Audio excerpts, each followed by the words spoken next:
All right, all right. What is up, everybody? Welcome to episode number 58 of Monday Halls Live. And I'm super excited to see you guys here, to have everybody here already hanging out in the chat.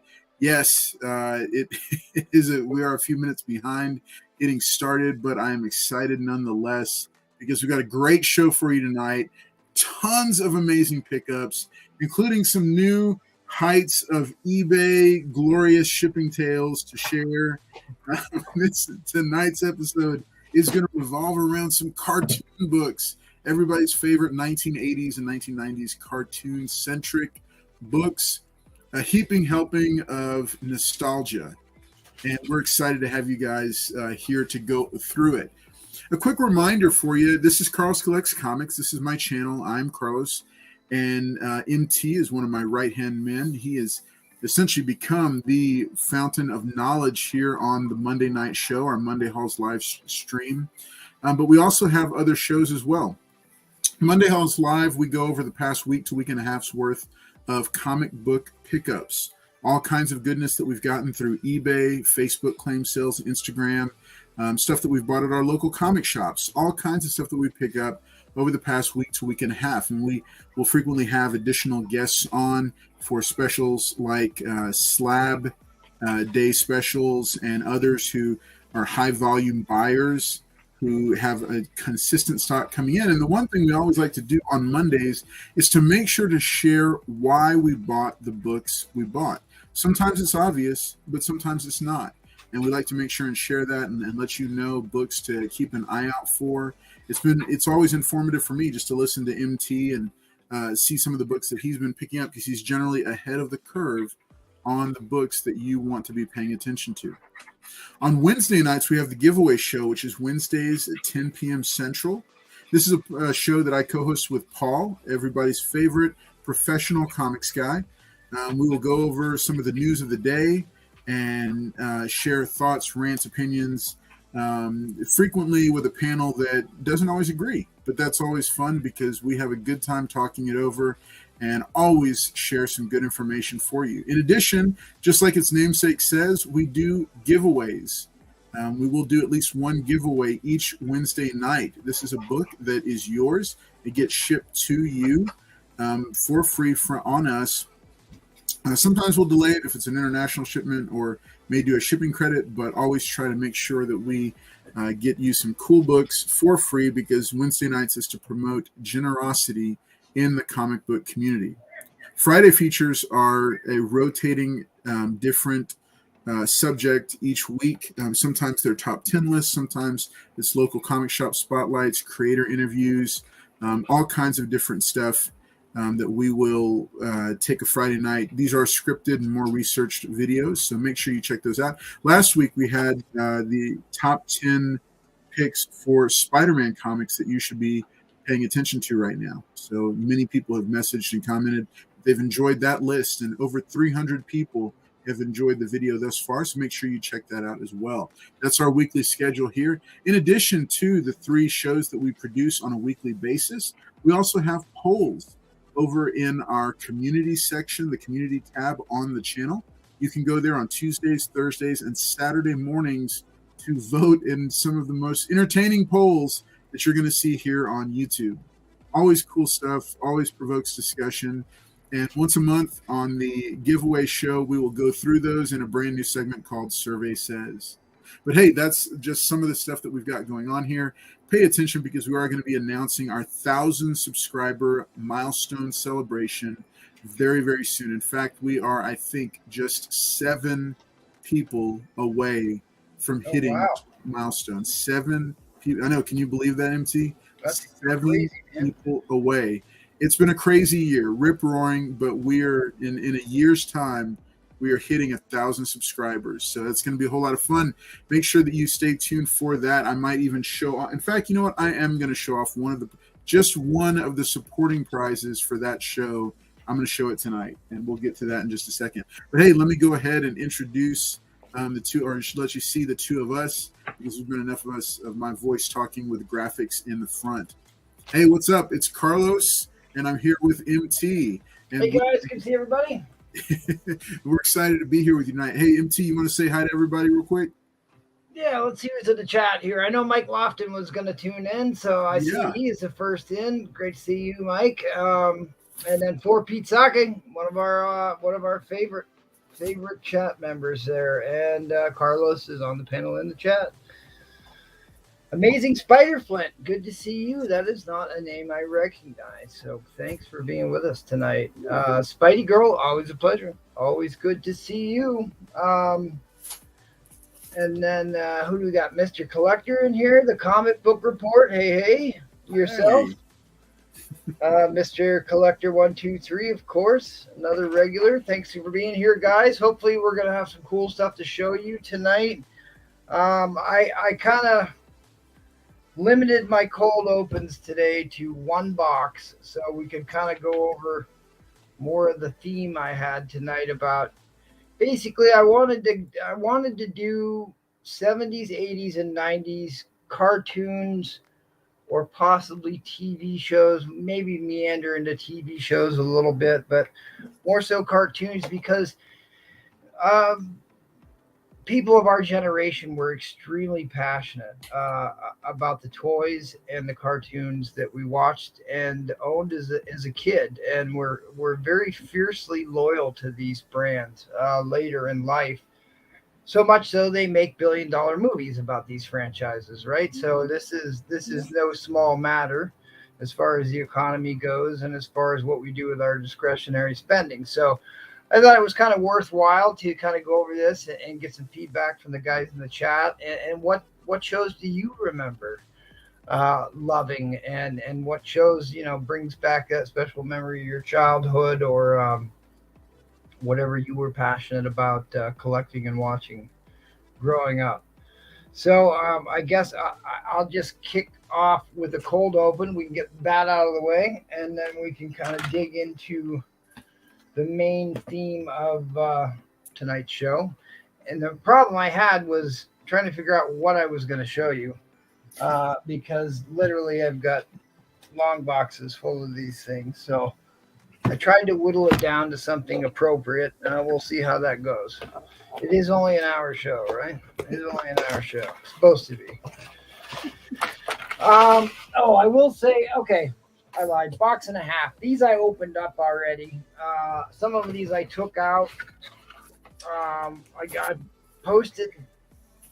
I'll be posting some of the really big keys I got today on my IG. I posted one today. I got a real high grade copy of the first appearance of the leader, or of the Abomination. I'm sorry, of Abomination. Nice. The leader I haven't posted yet.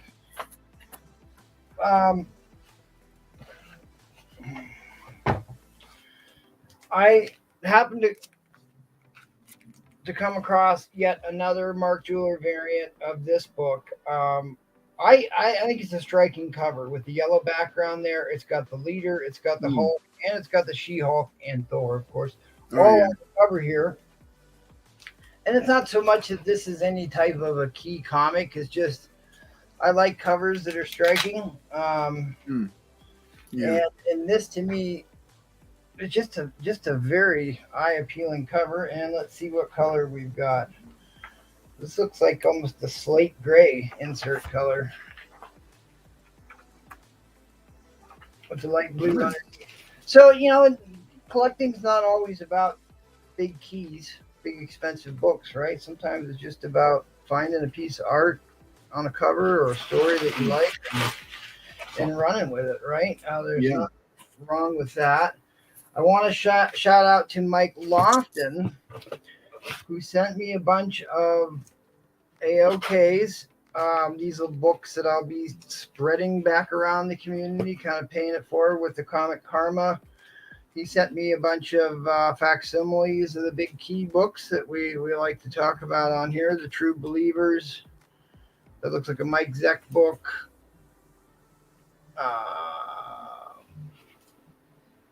Not sure what's going on with that one. All Out Avengers. Cool book. Of course, there's a little minor key, right? Hulk 181. So thanks, Mike. I appreciate that. And I will certainly spread that about the community, good sir. We do We are a community, and it's good to throw some karma into the community. It usually comes back to you.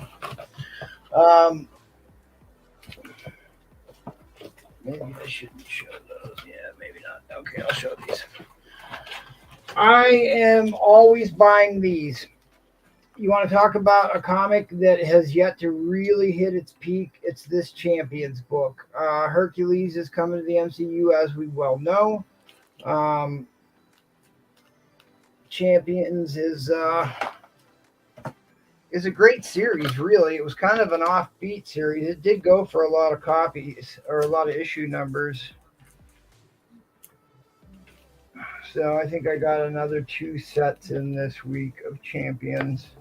I'm getting darn close to having the entire run. And I've got the first 50, 2 copies of each for the first 50 so far. But this number 1 I'm always buying. It's a great, if you want a big key from the Bronze Age, it's not like super expensive. This is a great one to pick up. Striking cover. Hercules is coming. Black Widow features heavily in this one. Okay.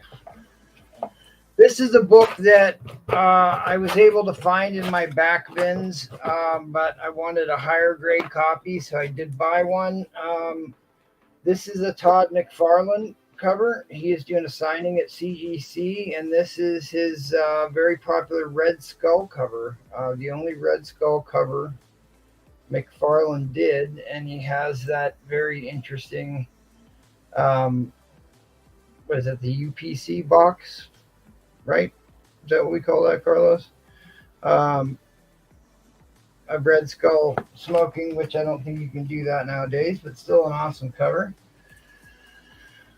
And then my favorite, I like really obscure B-C list villains, and Paste Pot Pete is one of my favorites.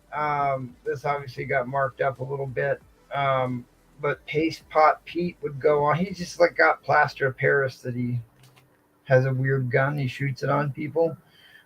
He would become the Trapster, as Mr. Jackal always likes to remind me. All right, let's do this box. So did these all come as one lot, everything you're going to show?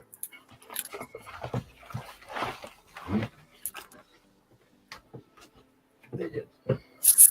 Bought these all at once from a guy on IG who a lot of people reach out to me asking if I'm interested in buying.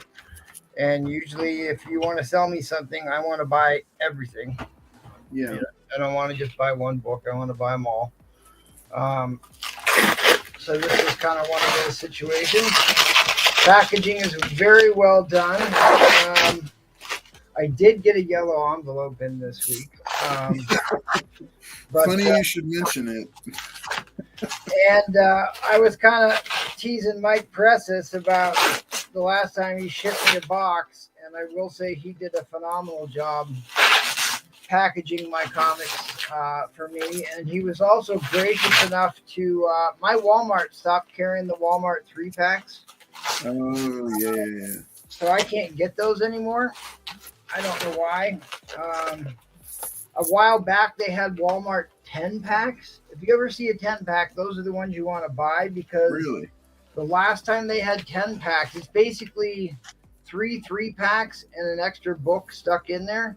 And that extra book was like a 1 in 200 variant, a 1 in 500 variant.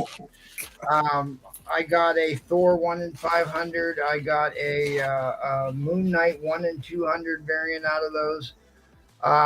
They're usually just getting rid of the stuff that didn't sell. A lot of times that's like the high ratio variants where LCSs didn't order enough copies to get those sent out, because that's how ratio variants work. If you guys don't know that, LCS have to buy so many copies, and then they get a ratio variant for every 25 they buy or every 50 they buy after a certain number. So if they don't sell enough, those high ratios don't go anywhere. They sit in a warehouse. So eventually they get a contract with Walmart just to dump these things. and they get stuck into multi-packs. And the big scandal was because there was like store exclusives that got stuck in those Walmart packs, and that was kind of those stores that carried that stuff were not too happy to find out their stuff was being dumped at Walmart. But any press is good press, and here you are getting your name of your store out there across the United States in Walmarts. I mean, that's not a bad thing either, I wouldn't think so. I will say, Scotch tape on the bags, hate that. No pull tabs, hate that. Makes it super difficult to unpack a book, and like you end up destroying the bag most of the time. I appreciate that you segmented them up. Do love that quite a bit, but no tape on the bag. Just put a backer board on the top and the front. Backer boards are cheap. You got plenty of them that are stained. That's a good point. Here's something I wanted to show people. I got in a discussion with this guy who said there's no difference. Comic book boards have a shiny side that's treated with a bromide, I believe, borate, and the other side is untreated. And he's like, oh, it doesn't never really matters, right? So I want you all to see how white the side of this is.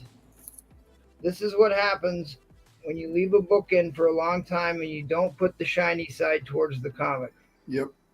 Look at that night and day difference. There is acid in the paper and in the ink that leaches through in old books. I mean, you could practically read the lettering off of that. Look at the night and day difference. So when you guys are putting your comics in bags and boards, shiny side towards the cover, please.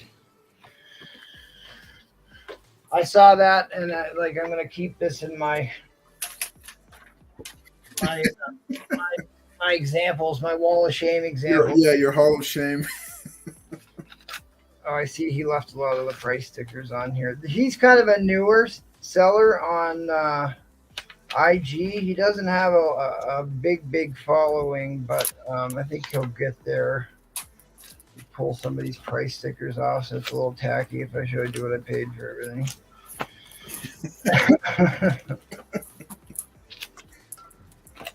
But there's some cool stuff in here. I'll start with this. This is kind of interesting. I've been trying to fill out the rest of the run of Damage Control, which is just an off-the-wall series. The first one had Spider-Man on the cover. This one has Doom on the cover. Of course, Doom covers are super hot right now. Yeah. Damage Control is like this. It's kind of like the Halliburton of the Marvel Universe, where they come in and clean up after superhuman disasters and get themselves embroiled in dirty politics and stuff like that. So Damage Control came out of the 80s. And just an interesting little, and it was in the MCU, right? That's what the Vulture came from, right? Yeah. Okay. Always picking these up. Spider-Man 2099. Oh yeah. I love this book. Yes. 90s foily goodness. I had a guy who used to buy from me, was very passionate about Secret Defenders, was trying to fill out the run. So you've got Nomad, who came out of the Captain America books.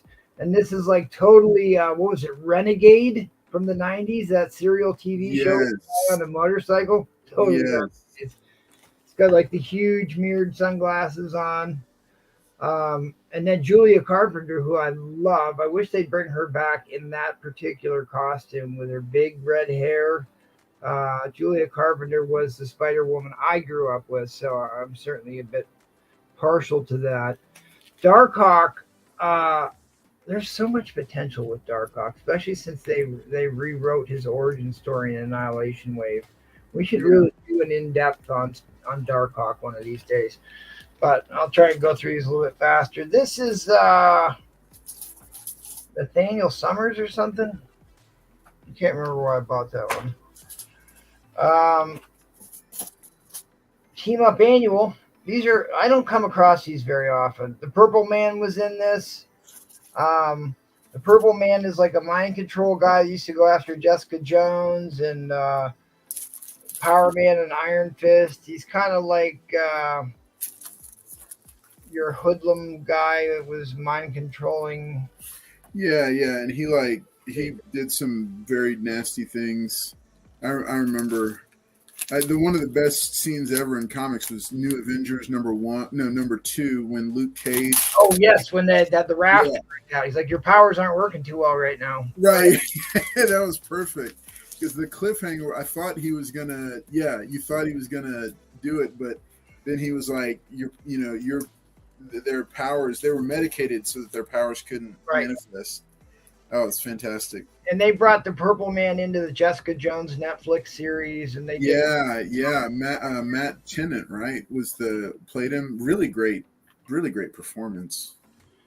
I don't think there's anything key about this. I've always just loved this cover with Wolverine's claw, and then you've got, what is it, is that Rachel Summers?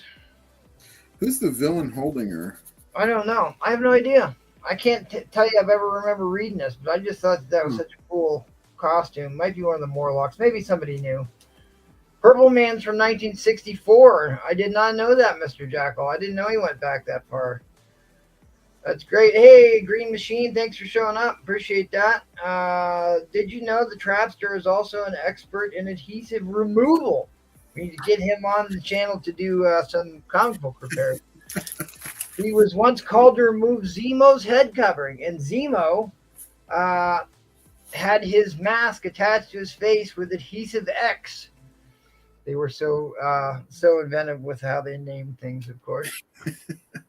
Why would they X the book like that? Yeah. Why does anybody do that? Yeah. The biggest thing is but I understand the hole punching of books. Yeah, right. That's like library books. They'd hole punch, put them on a ring. Yeah. I have really been intrigued by this book. We've been discussing this quite a bit. There is actually 2 Wolverine Vampire What If books. So anytime I see one now, I buy one. This was a What If book I'm actually missing from my collection. So I was glad to add this. Of course, this is an homage to an extremely large key first appearance of the Punisher. And I've been talking with some people here recently about where the Punisher came from. Punisher came from a Golden Age comic book hero called now I forgot his name. the Black Terror. Kind of the Black Terror, a little bit of the Destroyer. The Black Terror had a skull and crossbones on his chest, but otherwise it's the same exact outfit. He did a cape for a while too. Awesome Golden Age hero. Here's a book too that I'm yet to get in high grade to finish my What If runs. And this one I do believe might haul the mail. It just needs maybe a little bit of cleaning, but I think we're certainly deep into the 9s here with this book. This is Volume 1, Issue 1 of What If. What if Spider-Man joined the Fantastic Four? So, see, he's got the little 5 on there. Be the Fantastic 5 at this point. I also, gang, there's another book I should probably tell you that I'm collecting right now that I haven't told anybody about.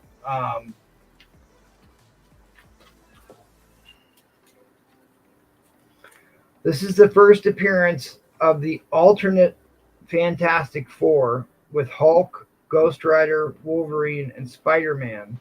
They relaunched this series here recently, and great affordable key to pick up. So I did just get that one too. Here's one. I think Mr. Jackal bought my last copy of this, but this is extremely famous cover. They did zombie homages to this. This has been homaged countless times. I've got the Lego variant cover of this where it's all 3 Lego characters. But this, it's signed. Jeez, I didn't even know. Yeah, that's Claremont's signature. That is Chris Claremont's signature. Wowza. Jim Lee cover. Paul's favorite Jim Lee. Okay, this is the cameo of Nathaniel Richards. This has ties to He Who Remains in the Kang Dynasty. This was big during the last Loki series. So I got an absolute slew, and I'll try and get through these quick too. I got an absolute slew of Tales to Astonish books in. About 30 copies. But I wasn't going to show those tonight, but something that got me thinking about that.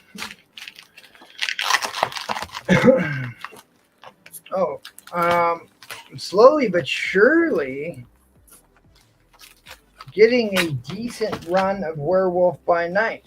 Nice. So, of course, they just released that trailer for Werewolf by Night, which I thought was very well done. I like it when they do niche type films, like a noir type horror film. Yeah. I really like that quite a bit. So there's one I did not have, issue number 35. I like a good tentacle monster book.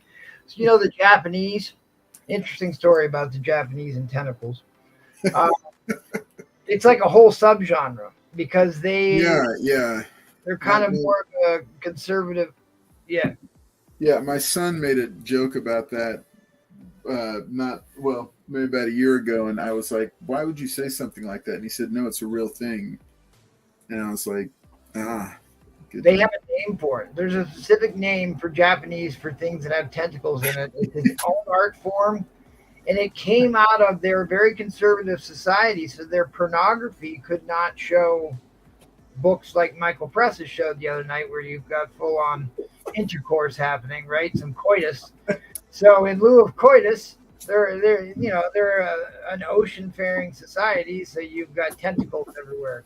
So out of that kind of spurred a little bit less X-rated art content, and it just has to do with tentacles. So. Little sidebar story there. So that's always a running joke about tentacles in Japan, because Japan has some weird stuff, man. I'll tell you what. But great culture. I'd love to go there someday. Still am yet to go to Japan.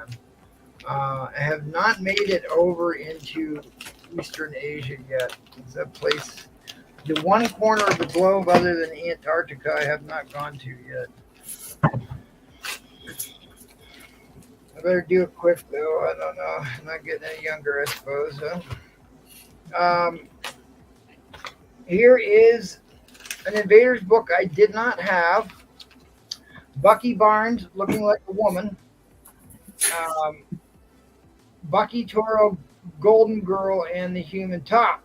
Now, Bucky is kind of looking like Barbara on this cover. Not quite sure what's going on there, but... I thought the Human Top was pretty cool. So this is what, 77? 78. 1978. So issue 28 is not necessarily a key, but it was one I was missing from my Invaders run. This one I've got probably 5 copies of, but I'm always, if it's in good shape, it's Invaders. This is one of my all-time favorite Invaders covers. Love this cover, and I didn't know that. I kind of never really noticed the Human Top was on this cover either, but this is like the Nazi merman guy. Invaders was about battling the Axis powers for the most part.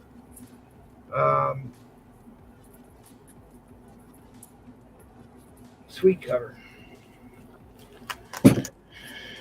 Again, another Invaders with first appearance of Masterman. Good subby cover, Toro.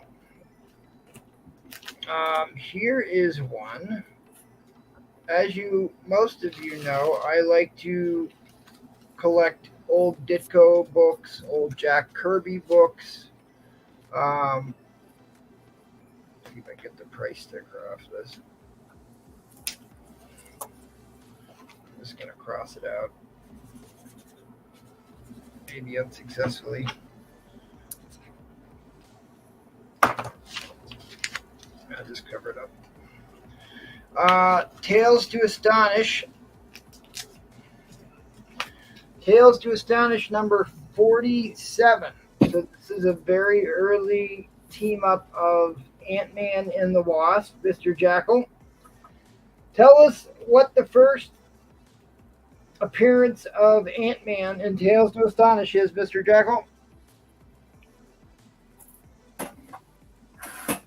It's 12 issues ago, I do believe, and 35.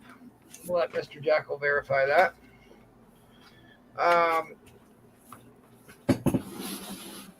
Namor and all his foily goodness. 27? Was it 27? The first Ant-Man and Wasp team up is in 20. Okay, here's another one I've been chasing. As I've been mentioning quite a bit, I have been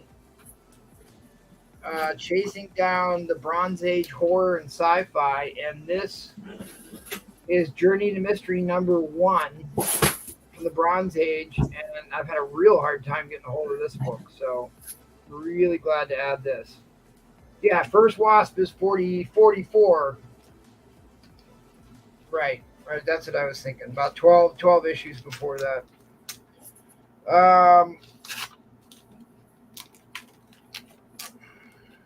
Here's a book that I've been picking up a lot of. I should say a lot. I've got 3 of these with our stupid tape on the bag. Don't do it. Don't do it. Either way, the Jackal will have his revenge. This is the death of the Jackal or the return of the Jackal, but this is also the first appearance of Ben Reilly, who is a clone of Spider-Man, would go on to become the Scarlet Spider.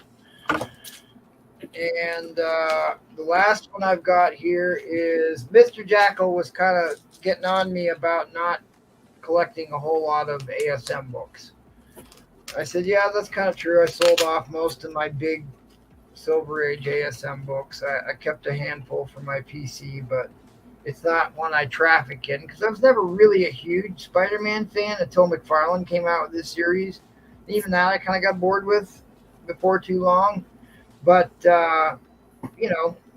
he's the most popular flagship character. Why wouldn't I buy more of his books? So I've been doing that. This is the first appearance of Hammerhead. First appearance of Hammerhead with the very cool Doc Octopus cover. I'm just going to keep going, so you're going to have to stop me, Carlos, whenever you want to interject here.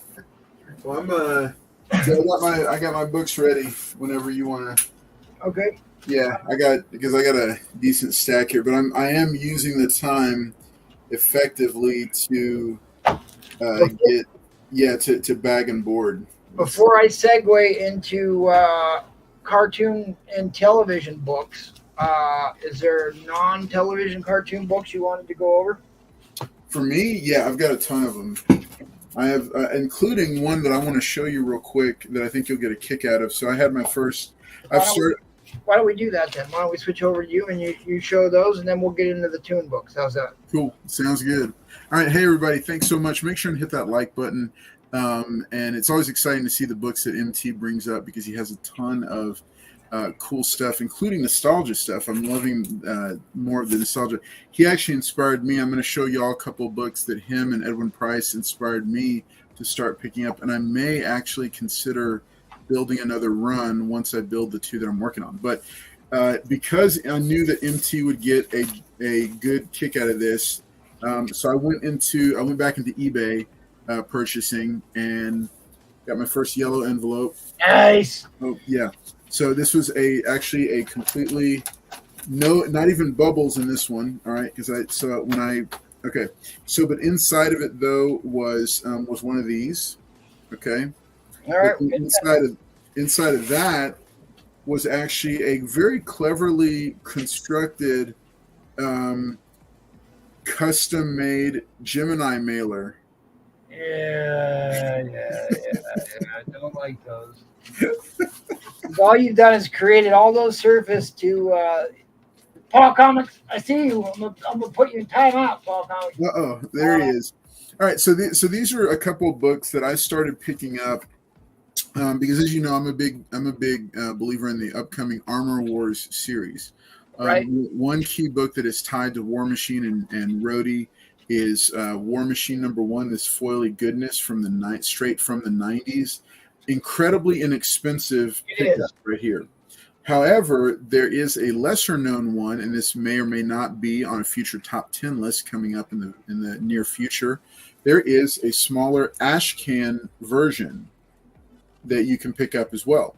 So I'm now at number 2 on these, and I have another one that I picked up at a local comic shop at a sale. But I just thought I'd show these off. I went on not too long ago and found these two together as a lot. I think I paid, I don't know, like nothing for them.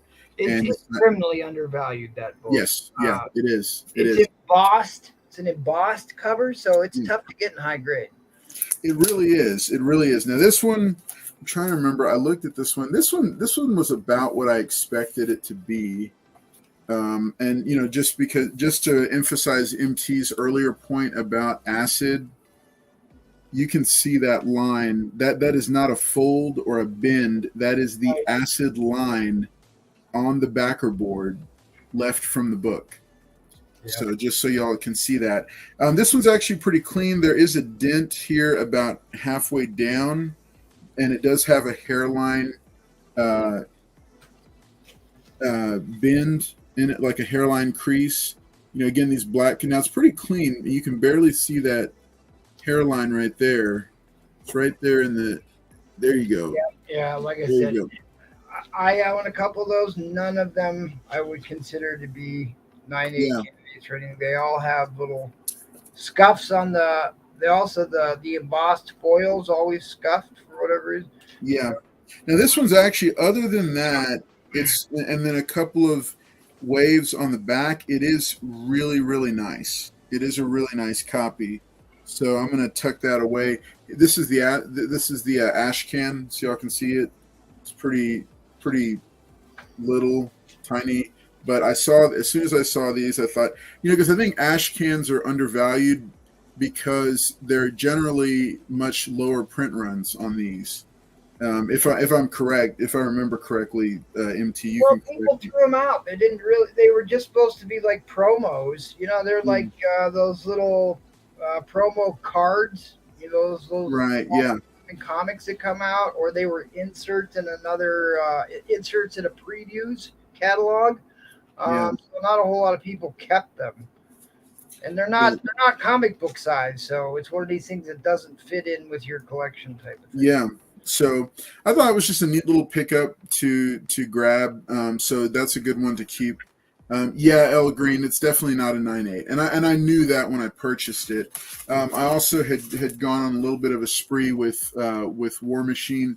So now this package off of eBay, much sturdier, much better. It was in one of these thicker Gemini things, and this was a cool thing. This eBay buyer, I think his name was Old Comic Guy or something. I'll shout him out later. I really liked what he did. So instead of just throwing in random books, he said, go to my profile, because you bought from me, go to my profile, pick out a $5 book or lot, and it's yours free. And I said, that's a fantastic little way to do it. So I didn't just get, he sent me, so I asked it for Star-Lord number 1 through 6, I think, and he's put here's a thank you gift from buying from me. This is a whole bundle of them. That came with my War Machine number 1 here. I did pick up a run as well. This is 1, 2. I hate when they double bag them, but it is what it is. 3. Oh yeah, put them two comics in one bag. Yeah, Go back to the shiny side of the bag. Yep. Mm-hmm. 5, 6, 7, and then 8. This is one of the most awkward covers because the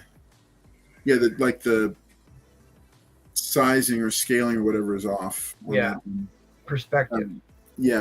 Perspective. I will say the only thing that I think is okay about putting those in one bag is that's the way you guys, if you are shipping, you need to ship with covers facing one another because the spine is thicker on one side than the other.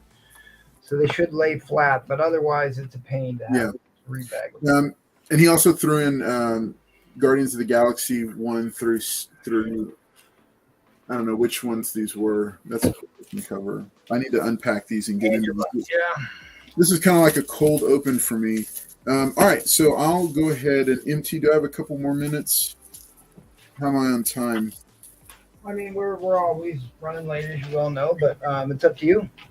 If you want to show more, go ahead, or we can get into tune books. Let me go ahead and do this. Let me show. Yeah, I see you, Paul, in the chat. He's in the chat. He doesn't like being in the chat. He wants to be on the screen. I told him you should come on. Well, then Jen might be miffed because I think Jen wanted to be on as well. Okay, so one of the in my top 10 video for Nova books that you should check out, one of the books that I listed, and I always, when I research those lists, I then go looking for them, and I just kind of keep an eye out for them. So one of them that I chose was this Nova. I forget which volume number it is, but this is Nova number 11. And this is a neat one that you should, because the Nova series is coming. We don't know. Now, this is the Sam Alexander Nova on the cover, but what we're seeing here, this issue is the first meeting of the Richard Rider Nova and the Sam Alexander Nova. Oh, cool. So anytime I see these, I go ahead and pick it up, and I came across two of them for a price I couldn't pass up. So I said, I'm going to go ahead and snag it. And I already had one or two of them that I'd found. So I picked those up. Another one that a big shift I'm doing in my collecting right now is I'm shifting to bronze and copper DC characters. Because there, if you look at it, there were a ton of characters created during that time period. I don't know what it was, but it just like blew up. And so one of those characters is Booster Gold number 1. So this is the first appearance of Booster Gold, the first appearance of Skeets, first appearance of Blackguard, and the first appearance of Trixie Collins, who go on to become I forgot her name, what her character name was. It was a few. Paul's trying to convince y'all that these are in his subscription box at the comic shop, and it's just not. So yeah, Booster Gold is now one where I'm picking up just whenever I come across them. This one was $12 for a 7.0 plus or minus. It has a top corner crunch that needs a press. And I see Press Niche hanging out in the chat. Drew, this is one of the books that I'm probably going to be bringing by. Yeah, but that's Booster Gold number 1. Here's another. Now, this was one on my collecting list. If you've been following me on Instagram, you see the collecting list that I have for 2022. This was one of the big keys, and a big shout out to Edwin Price from the Strictly Comics auctions for hooking me up on this one. He knew that it was on my list. He'd had it for sale, and he contacted me with a price that I couldn't turn down. So I have this Marvel Spotlight number 32, thanks to him. This is also a 7.0 plus or minus. Definitely needs a clean and press, but it was a crazy good deal. So big shout out to him. Keep an eye out for him because he always, he's out there and he's always coming up with great books and will always cut a deal with you with great prices. So yeah, I can't say enough good things about crossing that off my list. Like I said, DC keys or DC Comics heroes in the Bronze and Copper Age. Another one of those super random is Ragman. So this is Ragman volume number 1, issue number 1, and this is the first appearance and the first appearance of Rory. What was his name? Rory something. I can never remember it because there's a bunch of R's going on here. And the first appearance of Ragman and the first appearance of the Tatterdemalion. All right, so this is a super cool book that I picked up. And then I also am picking up the full run for Ragman 1 through 5 for volume 1. I also, on my Labor Day shopping trip, happened to come across Ragman number 1 from volume 2. And this is in really nice shape, at least a 9.0. And then Ragman number 1 from Ragman Cry of the Dead. And, for a super, super, super cheap price, I couldn't pass those up because now I have all 3 volumes. Let's see. Okay, The Demon number 1 from 1990. This was the first beautiful cover. First issue of the Demons like 90s series. The books from this era just had such a cool aesthetic to them. And so I saw this inexpensively priced, said I'm going to snag that as well. This is a 7.5 plus or minus, needs a press and clean, but I wanted to have that there as well. If you're following me on Instagram, these next couple of books you'll recognize. Green Lantern number 50. This is a huge undervalued key. This is an 8.0 plus or minus. It needs a press and clean. I don't even know that it can be pressed because it is a glow in the dark and it has that glow in the dark coating stuff on it on the cover. You can't see it through the Mylar. But so here's the deal. This book, incredibly undervalued key. My upcoming top 10 list is for Green Lantern books. And this was one of them because there's a lot going on in this issue. This is when Hal Jordan becomes Parallax. It's kind of the it's like the key. It's like the climax issue of that storyline that transitions from Hal Jordan to Kyle Rayner. Heavily controversial because a lot of longtime fans felt like a Silver Age classic like Hal Jordan deserved better treatment than to become a murderous, insane psychopath, which is essentially what they transitioned him to. But really great storyline, very inexpensive to pick up. I'll share with you, I got this. The price on it was $8, but it was a 50% off sale, so I got it for $4 in an 8.0 plus or minus. It's definitely, I think it's better than an 8.0, but great book to pick up. And I highly recommend it. The whole storyline, you can get into it for 40. I think it's 48 through 51, and you can get the gist of it. There's some issues before, some issues after that you might want to look into, but highly recommended. Classic Green Lantern storyline. Yeah, no, yeah, it's a newsstand too. Yeah, Comic Trek saw that. Yeah, so fantastic. Paul, you're gonna get muted in a second. But yeah, so I'm really getting into some of these Green Lantern books after doing this, like writing the script, researching and writing the script for the video and shooting the video. I'm like really awakened to Green Lantern. I'm like, man, I wish I'd grabbed more of these because they had additional copies and also the other issues on either side. But I just picked up this one. Just love this striking cover here. Okay, so moving on. House of Secrets. This is the inspiration I got from MT and Edwin Price. Now, I'm not the level of collector that they are yet, but I came across some really nice. It had been bouncing around in my head about just the beauty of some of these old Bronze Age covers that are out there. Bronze and Copper Age covers, and just the stories that were in them, and some of these horror stories.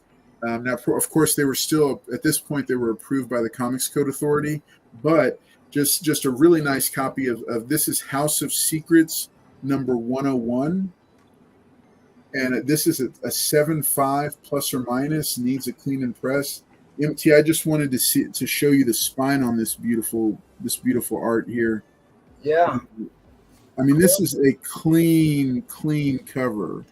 Super clean. Yeah. So I don't know why House of Secrets doesn't get more love. I'm not a big DC collector, but I certainly have a soft spot for the House of Secrets. Yeah. What's the other one? House of Mystery. House of Mystery. I'm sorry, House of Mystery, and yeah. And that's the deal. So House of Secrets number 92, the first appearance of Swamp Thing, is on my list for this year. And I do have a lead on one, but that and then MT and Edwin talking about them and showing off the books, just really kind of also enticed me and made me say, you know what, I think I might pick up not a complete run, but several in an order. So 101 is I got that. That's a 7.5 at least. And then 102, they also had 102, also in decent shape. This I only put it about a 7.0. It's a little bit rougher. Does need a clean and press. I'll show you all the spine on that one. It's not as nice, but 101 and 102 went ahead and snagged them, and just love them. Love it already. So in the 90s again, we're Seems like there's a theme here. In the 90s, I've picked up a couple of copies of these, one from a comic shop. This is a minimum 9.0 plus or minus, needs a press. This is Namor #1, the 90s series, with him as the corporate raider in the top corner there. Yeah, I just got a set of those myself in the other day. Yeah, I've got a huge stack of Namor books that we'll show if we have time. Okay, so then, I showed Ragman 1 and 2. I also picked up Ragman 3. This is a 7.0 plus or minus. And then last one I'll show for this round before I'll send it back over to you, MT, is Showcase. This is a minor key that is going to blow up, and you need to have a copy in your box if you're at all interested in DC, because she is, I can't see why they haven't used her yet. She's going to be a huge smash hit when she does make her debut in live action. This is Showcase Presents, underrated series, by the way. Showcase Presents number 97, the first solo Power Girl story. And I'm putting this one at about a 6.0. Going to get it cleaned and pressed. So this is a nice looking one that I want.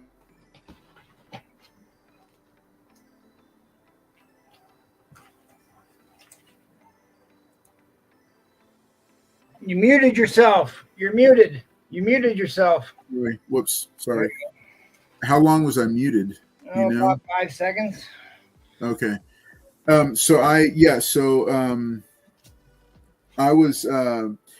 pulled an MT. I went and picked up a huge short box full of books at their half off sale, and just a ton of books. So I'll hopefully, if we have time, I'll show some more of those. Otherwise, we'll just save them for another time.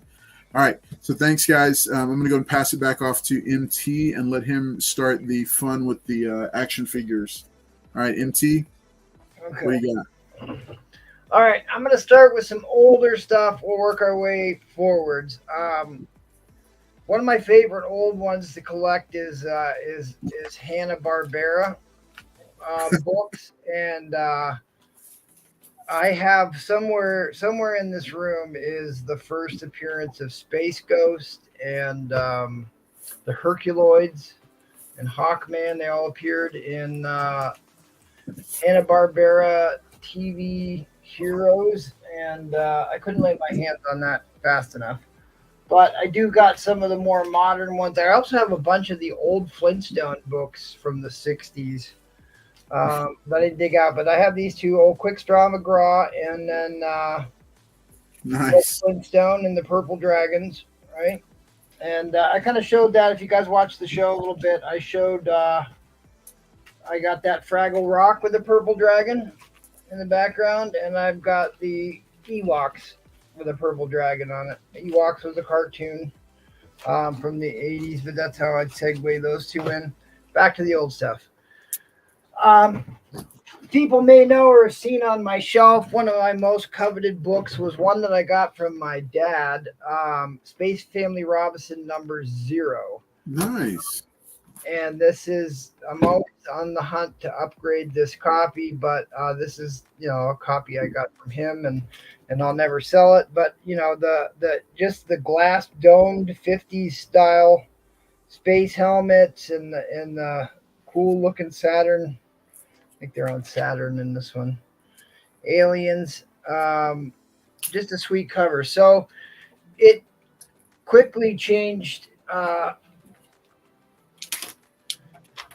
Golden Key started numbering, quickly changed the numbering, but these are really awesome covers. I love the UFOs on these. These are painted covers. Here's an Outer Limits. This is how we get into TVs too. I really love collecting UFO covers and space covers. Here's a Spaceman cover. This is kind of more Russian looking cosmonauts here.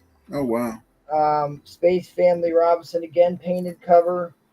And they were on Danger Will Robinson, right?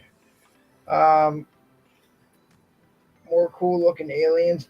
I will say these books here are a little musty. That's why I don't have them in bags yet, because they need to keep airing out. In fact, my throat's starting to close up a little bit going through these. So dryer sheets help. But these all have pinup covers like the original Virgin variants came on these Golden Key books because you would get a Virgin pinup of what was on the front cover. Oh wow. People know that, but that's the original Virgin Cool. variant, right? Another Purple Dragon. Here is a cartoon everybody must know and love from Nick at Night, or Yeah. used to rerun the Jetsons, right? And again, get the Virgin pinups on the back here. Did you watch the Jetsons? Oh yeah. Absolutely. Here's George Jetson. His boy Elroy. Okay. Um, here's another great book that I got from my dad. I had a chance to get William Shatner's autograph, and I screwed the pooch on it. This would have been the one I would have loved to have gotten signed. This is Star Trek #2 of the movie. This is like the most popular Leonard Nimoy cover of any Star Trek book out there. This is #2. It's about the motion picture, the original motion picture. I think Captain Kirk was on the cover of #1. Glossy golden key goodness here. Prisoners on the planet condemned to sentence Kirk to share their fate. 1968 Paramount Pictures. Great book. That's kind of where we devolved cartoons, right? We'll go one more to the 50s, and then we'll get ourselves back into the 80s, right? So I got these 2 Looney Tune books. For somebody who was kind of looking for Bugs Bunny Looney Tune books, but these are from the 50s, 10-cent goody golden age. All right, we'll get the heavy hitters out of the way here first, and then I'll get back into more obscure comics here. But as you all know, huge Masters of the Universe fan. And yes, I have all the DC ones that came before Marvel Star Comics, but when I think about Masters of the Universe comic books, I think Star. I think Marvel Star Comics. They're the hardest to get. DC had like a 3-issue miniseries, and they had DC Comic Presents 47, and then that was it. And then they went to Marvel. So it's like not as challenging to collect those because there's tons of them out there. The Marvel Star books, and we're going to talk about that here in a minute, are not anywhere near as easy to collect. Okay. Yeah. We're going to run through the whole series. I had to peel out one copy of each because especially like #1, I've got, 10 copies of. #2, I've got 12 copies of. But the higher the number goes, the print count goes way, way down. And they're really hard to find, right? So there's #1. #2 was highly printed as well. This is the Meteors. It's like a transforming rock. It's like, how original can you be? Like, they got kids to buy a pet rock again, right? That was the thing in the 60s. I bet you Mr. Jackal owned a pet rock.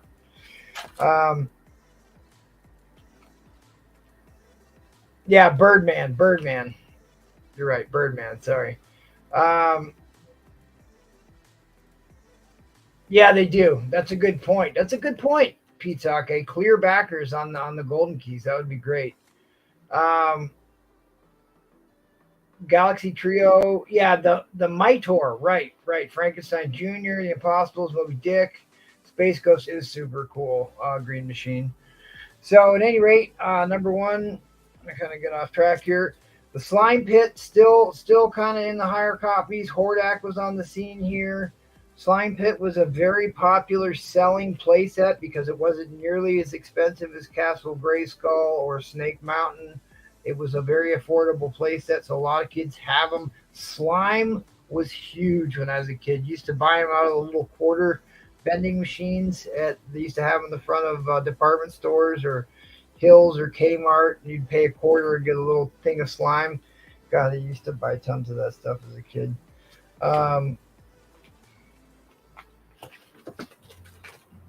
Okay, this is the right stack.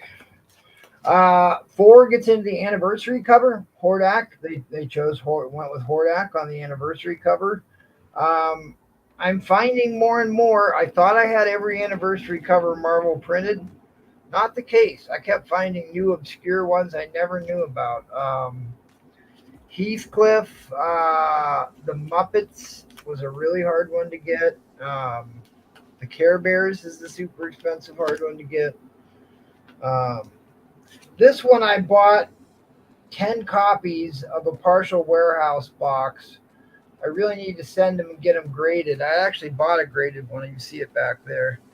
But this was one of the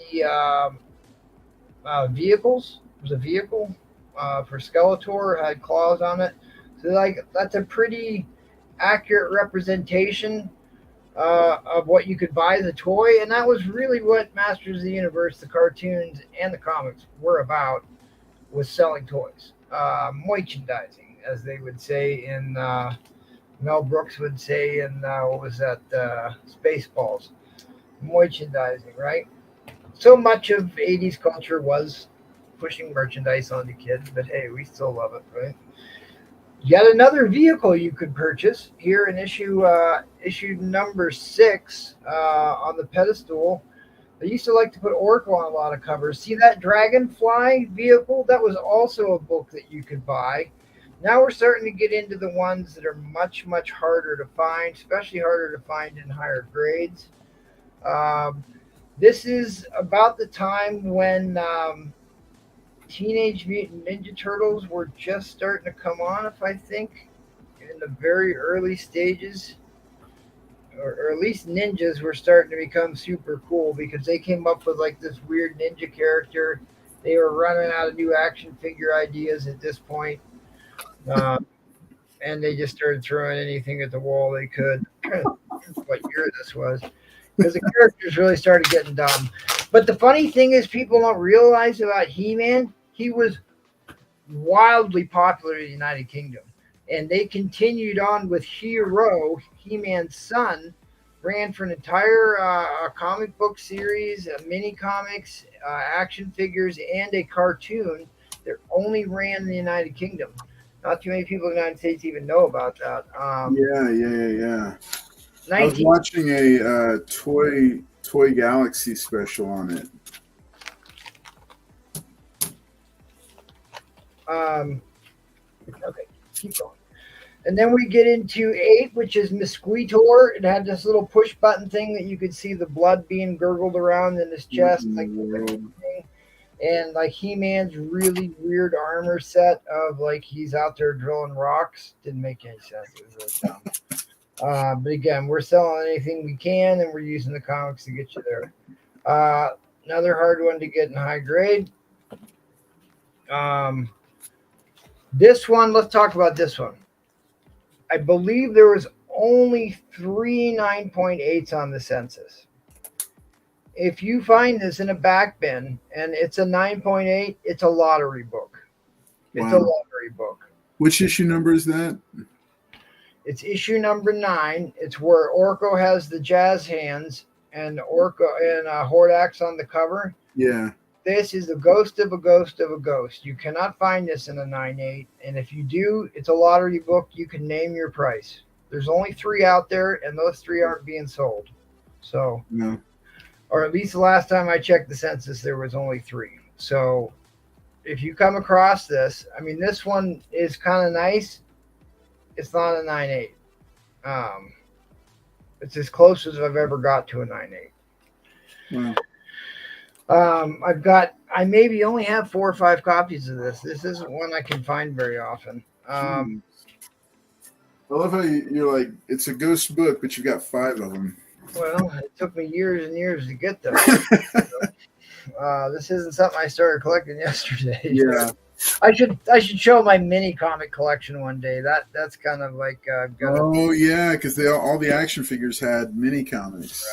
Right. And those are actually becoming pretty expensive. Yes, those are valuable. Those are like CGC. Yeah. I don't know if this guy was a character or not. I was arguing or talking to somebody about it before. They seem to remember that this guy being an actual action figure. He wasn't sold in the same action figure packaging. I feel like he was in a different kind of packaging. Like Because he was he was a bigger non-standard figure. yes, a bigger non-standard figure, correct. And I think he was released much, much later on. Yeah. Like way later, like right at the end, which increases desirability because they're, it's still an official release, but there's so many less of them. Now we're getting into the really hard to find books. I only have one other copy of this, and I can't find it. You can see that this is a stained, water-stained, wrinkled book. Wow. This is number 11. I only have one other copy of this book. Getting really difficult to find these. And then for my last Masters of the Universe book, what did I do with it? I specifically went and got it out of my pressing pile to show you guys. I'm telling you, I lost it. There is two variants of this. There's a variant of this book. Oh man, what are we doing here? Okay, well, I want to keep moving here. At any rate, I'll find it. I'll show it to you. Oh, here it is. I did find it. Issue number 12. Here lies He-Man. There's a variant that has He-Man up here and says, "Here lies Skeletor" on it. Super hard to find. I have it. CGC has been holding it hostage now for 11 months. I don't know if they're ever going to give it back to me, but we'll see. I may have to file a complaint with the Better Business Bureau like Mr. Jackal had to do. Wow. This is the finale. That's just sad. It is. It's terrible. Except for when the movie came out. There was the movie, the motion picture one. Yes. Really dopey. You're a keymaster. Like totally dumb. But the Skeletor, the guy who played Skeletor in this did a fantastic job. Oh, Frank Langella? Yes. Yeah, because the guy's a classically trained, amazing actor. And he's like, my son was into it. He's like, it was so cool I was able to do it. I was so angry that they didn't use legacy characters in this. You had Teela, you had Man-at-Arms, He-Man, Skeletor, but the rest of it's this made-up ragtag group. Yeah. Well, do you know what it was? It was a rights issue. Yeah, the producers wanted to monetize, and they wouldn't have been able to if they'd used. It was so stupid. So dumb. They sacrificed.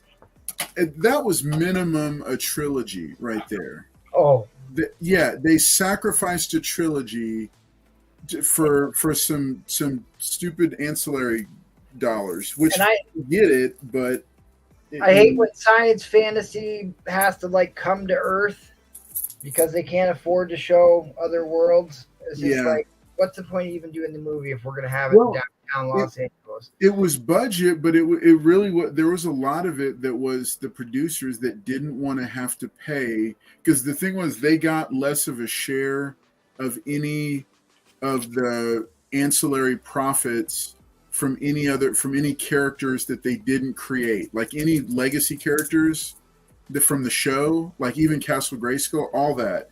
Right. Any of that they would have had to pay extra, which again, they had a ready-made franchise and they blew it. So and they actually stopped production, had to pick it back up again, do reshoots at the end. But I know I wasn't going to show more modern books, but this has Dolph Lundgren on it. It was the variant to the movie Dolph Lundgren. Nice. But more importantly, it also starred Courtney Cox, a very young Courtney Cox. It's actually one of my wife's favorite movies growing up was He-Man and the Masters of the Universe because Courtney Cox was in it. And that is an interesting tidbit. I would have never guessed that. But so then what was the next big thing to come along after He-Man and the Masters of the Universe? Well, it was Teenage Mutant Ninja Turtles, right? So this is the Adventures book based upon the cartoon that came out, right? These are the only 2 issues I have left. I sold off all the rest of these. So these are the only 2 I have. I believe this is the second print or the volume 2 second print. Wait, let me see the cover again. The first print had Splinter and that's not the first print. That's not the first print. I don't know which. I can't remember if it's a second print or if it's a volume 2 book. Somebody in the chat may know. 1989. So obviously the comic came out after the action figures got released, and well, looky here. I only owned one Teenage Mutant Ninja Turtle action figure, and that was Michelangelo, because Turtles I was getting to be a little too old at that point, so Michelangelo was the only one I ever owned. My brother had them all, though. My younger brother had them all. And Saturday morning cartoons had to have commercials. So this Kool-Aid Man is a cultural icon. Rooster Teeth had a running segment on it for years and years about Kool-Aid Man running through the wall, breaking. There was the Thirsties. This cartoon ran for years and years and years. Super, super cool. Yeah. Yeah. Oh, here's my other Hanna-Barbera. First appearance of Captain Caveman. First appearance of the Snideleys, which is at the bottom. I love this cartoon. They were racing cars, and they were doing Olympic stuff. So this was like Olympic sports. And I believe the Dastardies were also racing cars in that other. Yeah, I remember that cartoon. It was like a Cannonball Run, but with all these famous characters. Right, Grand Prix type thing. But this was the Laugh Olympics. It was like rarely ever on, and I was always super excited when I was able to catch it, because I always thought this was one of the greatest cartoons Hanna-Barbera ever did. It had all the characters on it. Jabberjar ended up being on here later on. You had the Super Scooby and the Birdman guy we were just talking about, right? Yeah. And then the Yellowstone Yogis. Super cool book.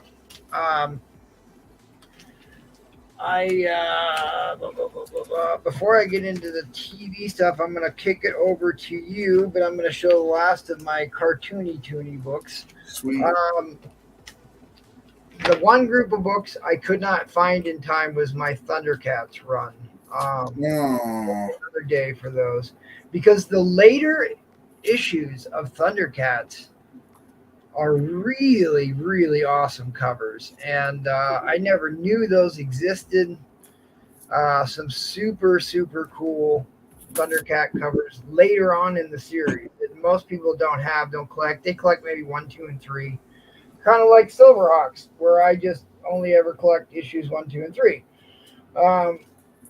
Silverhawks, I remember my aunt, who just recently passed away here about 2-3 years ago, would take me clothes shopping at the beginning of every school year.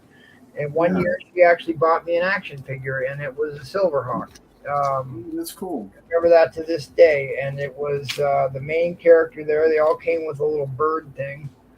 But this is, for whatever reason, extremely valuable, extremely desirable comics. The Silverhawks #1. Mr. Edwin Strictly himself talks about this book all the time. In fact, I AOK'd him a copy of #1 here not too long ago.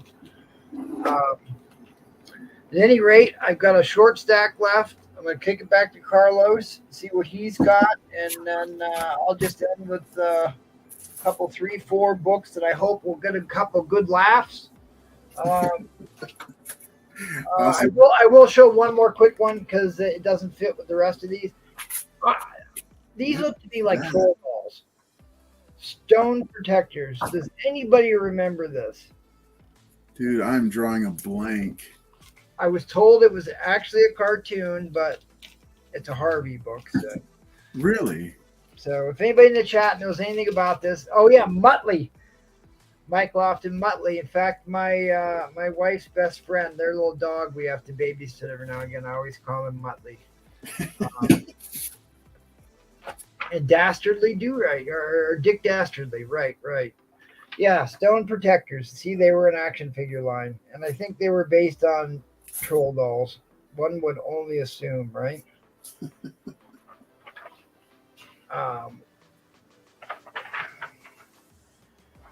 Yeah. Not for me. Oh, they even give you a full. Did anyone in the chat own a Stone Protector troll doll? Man, that is one that I'm like, I don't even recognize that. Let's see what year we're talking about here, Carlos. 1993. 1993. So I would have been a freshman in high school when these came out. Yeah. See, I was a little bit past it at that point. Some of the, I mean, I was still into Saturday morning cartoons well into high school, and it just, yeah, it ended up being a thing for me for quite some time.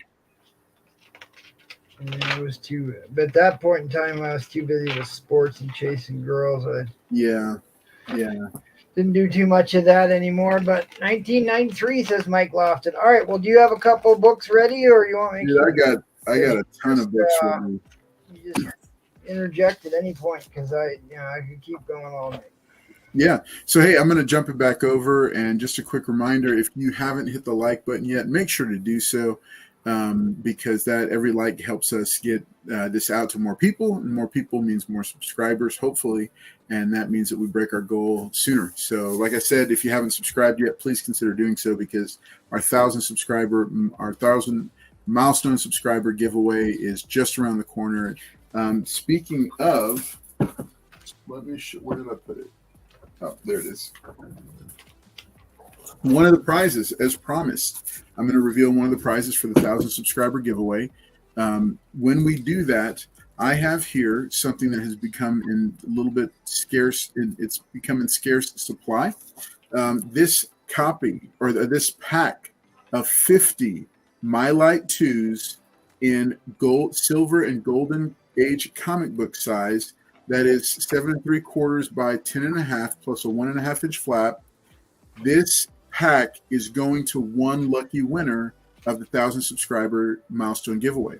So these have become increasingly hard to find. I did make a bulk order to get them in, but I'm going to go ahead and give up one pack of these for one lucky winner. And guess what? This is not even the biggest prize. This is actually one of these small prizes that's going to be given away during that special show. We'll be giving you more details about it. So this is going to be a fun. I think these are high quality ones, but I'm also going to try out the ones that MT has recently found and see how those work. But this packet is earmarked now. It's going into the prize drawer, and it's going to be just for somebody that wins just one of the giveaways, because we do the giveaways big. There's a whole lot of stuff that we do for them. So I can't wait to see after that. We'll have everybody on it that night. Now, what's up, Brad Guy? Good to see you, buddy. All right, so let's go through some of these books. On Labor Day, I dropped the kids and my wife off at the water park and spent 3 glorious hours digging through back issue bins and came out with a short box worthy of MT himself. These are just some of the books that I picked up. Nova Special, the variant, issue number 1, right here. Booster Gold, number 26. This is Ted Cord. This features Ted Cord, both printings, first and second. Paul loves this cover because he says it has something to do with the bees in the jars or something. Bees in the jars and the bees. Yep, Namor number 50 from the 90s run. This is the Sue is chasing after, playing around with Namor on the side there. Also, some more, that's a foil, some more foily goodness. Picked up a couple of copies of number 37. These are high grade as well. Secret Invasion, Who Do You Trust number 1. This is a Wizard World variant.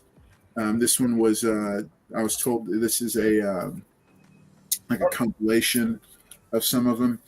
Some G.I. Joe back issues for my continuing to build my G.I. Joe run. This is G.I. Joe number 81. I don't know if you remember Battle Force 2000. Yeah. A incredibly poor attempt to sell more toys from a dying toy line. That's, it is what it is.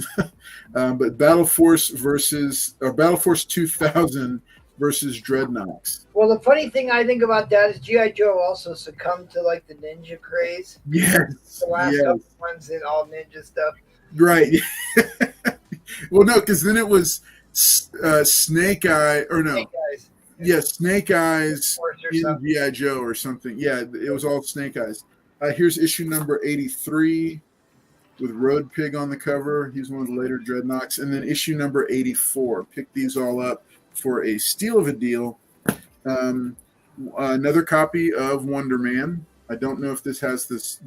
Let's see. Let's find out live on air. Does it have the poster still in the middle of it? Let's check it out, because I just picked it up because I was getting it for a steal. Decent shape. And oh, bam! There it is. There's the cover. All right. Yeah.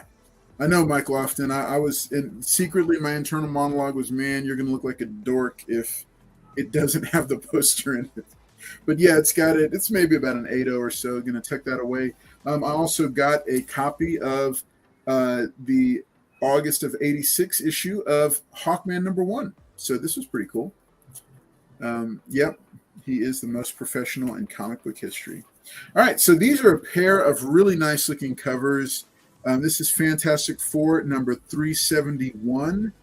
One is a first print, one is a second print, I think. But bam! Look at that. How cool is that? I like that a lot. All right. Hey, Daredevil Born Again is coming up this past Wednesday night to celebrate our classic storyline subject. For Daredevil, I gave away a copy of an issue from Daredevil Born Again. You want to be picking those up. If you don't have that storyline in your back issue box, can't help you. The prices are going to skyrocket soon. But I picked up number 231, Daredevil fighting the Imposter. And then Daredevil number 228, which is when his life is falling apart as orchestrated by the Kingpin in that classic storyline. I'm picking up anything and everything with Namor on the cover, and I came across, this is my sweet spot when the Iron Man logo looked like this. This was from 1989. Atlantis Attacks. Might not be a bad storyline to look into. It's a lot of annuals to pick up.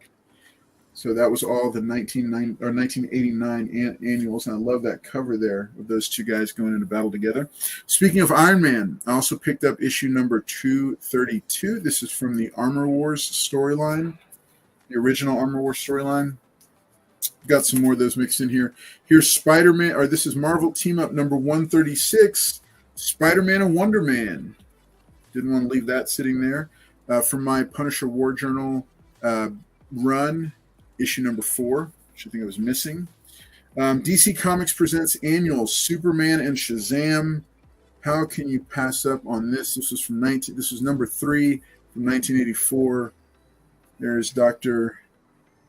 Savannah looking quite dapper in his own Shazam suit.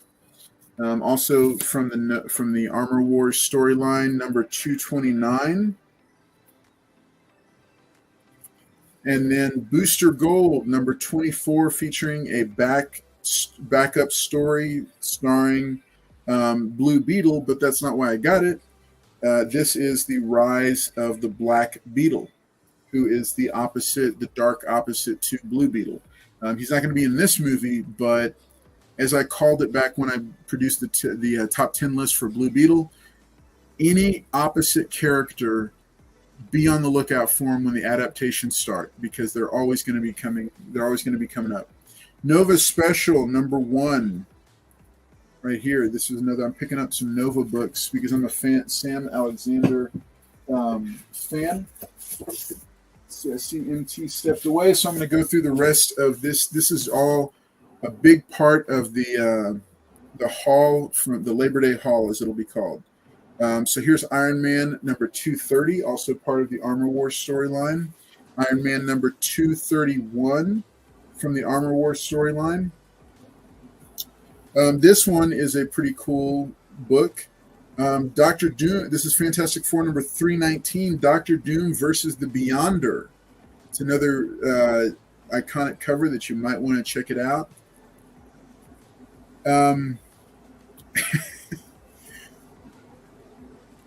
Yeah, so Aelwolf, I think that they're going to be able to turn it around. I'm hoping so. Yeah, I'm hoping that No. I think they are going to get into the deeper story, into some of the deeper characters. I'm hoping that's what it's for. I hope it doesn't go badly. WB really needs a turnaround, and I'm hoping that Zaslav can do it. I don't know. We'll see. So here's a nice mid-grade copy of Power Pack number 1. And then, oh yeah, here's my other DC Comics Presents books. Issue number 33, Superman and Shazam, and then issue number 34 featuring Superman and the Shazam family. I think Power Girl, if they really lean into the whole alternate universe Supergirl angle, I think they could really do something cool with her. But I don't know. Yeah, I mean, no, I'm saying Power Girl is one of about a dozen characters that I'm picking to be in that like C-list range of people that could be elevated through really well done films. Blue Beetle was another one, but he's already being produced. DC Comics Presents, this is a very rough copy, but it was Superman and Swamp Thing with this really cool painted cover, so I got this. Yeah, that's what I think, bottom tier collector. Here's a Mike Zeck classic cover. This is Captain America number 284, the underlit cap. Love this cover. Before this one was just I saw it in the back issue bin and I snagged it because negative space variants have recently become a thing within the past 3 to 5 years, but well before that, in 1987, Booster Gold number 16, and this is an actually really clean copy here, a negative space variant of Booster Gold, or not variant, but a negative space cover. I love this cover right here, so I had to pick it up. And for only, for what I paid for it, it was a no-brainer. All right, hey, I've talked about it before on some of the auction shows and other places. The Acts of Vengeance storyline is an incredibly underrated storyline, not for spec, but just for reading enjoyment. It was a time when all the villains said, hey, let's mix and match with different heroes because we'll have a better chance of beating them if they don't know how to fight us. So this is the Captain America portion of that run. This is number 365, number 366, number 367, that really cool yellow Magneto. Yeah, that's a great one. And then this is some classic Ron Lim goodness, number 368. Cap as a bodybuilder versus Magneto. Very cool stuff. 10-year contingent. Well, I dug out some books. Hopefully, we'll get Carlos all worked up about here. He just likes to tease me with books I can't have. All right, here's Nova number 6. This is in one of MT's favorite covers of all time. Adi Granov, absolutely phenomenal artwork. Here is Gamora and Nova hitting it off. That's issue number 10. Another Adi Granov. Small run. This is Nova versus Silver Surfer covers. Number 13, number 14. I think this is 14. Yeah, 14. And then this is number 15. These were cool to pick up. Here's an homage cover from, this is Deathlock number 3 from the 90s run, which I'm a big Deathlock fan. So I was pleasantly surprised to find this homage cover. Oh, yeah. Bonus points if you know which one this is homaging, MT. It's Iron Man number 150. Yep, number 150. Yep. So it's very cool. Then there's another. This was the same storyline, and they had this one also, so I picked it up. This is number 5. The Souls of Cyberfolk, called the Doombusters. Thought that was kind of neat. All right, here is Namor doing what Namor does best, building a harem of women, including Storm, in her very 90s, very revealing outfit. This is issue number 49. I had 50, so I picked this one up. Here's another homage, MT. This is Fantastic Four number 361. You remember this one? Yeah, that is Fantastic Four number 39 that I just sold a slab of here. Yep. So, no, he isn't. Okay. Okay, so here's a two-part story that I thought would be kind of cool because it stars Kang, and it is Kang versus the Fantastic Four, fighting over Mantis. These are all characters that are in the MCU. This has to do with, I think, right, the Celestial Madonna story, kind of overarching story. So this is 323 right here, and then 324, the second part of that story. Yep, those are books I just picked up myself. So. Yep. Yeah. So here's an iconic cover that I snagged because why not for $1? It's Firestar number 4. They didn't have number 1. I only picked up number 4 just because I'm a fan of Firestar, and I like that cover. I'm winding the home stretch, MT. All right, let's do another check and see if this copy of Wonder Man has the poster. This is live. I don't know. I have not opened these books yet.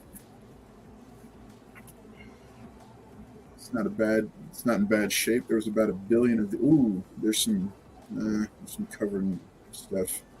Oh, bam! 2 out of 2. Cover is still there. The poster is still there. Still there, right? Nice.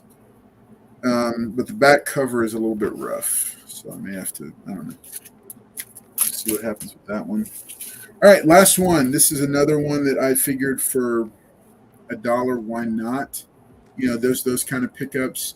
And I am looking for anything that has to do with Namor versus Doom, because I do believe that at some point in the MCU's future, we will see the two monarchs take each other on. Because absolutely, it's a no-brainer to me. So this was very little known. Nobody's speculating on it. I don't know that it's going to do anything, but it was just kind of cool. And the cover artwork was done by none other than Jay Lee, early Jay Lee artwork. These are from 92. This is Namor the Submariner, number 30. That's Doom in silhouette standing over him. This is part 1 of the storyline. Part 2 arguably has the best cover, I think. This is issue number 31. Namor versus Doom. Gauntlets of Power, looking very, very, very 90s. And then Namor number 32. This is the conclusion of the storyline. So all is right. Return to glory. The two monarchs now teaming up to take somebody else out. So those are just a huge stack of books off of the Labor Day sale.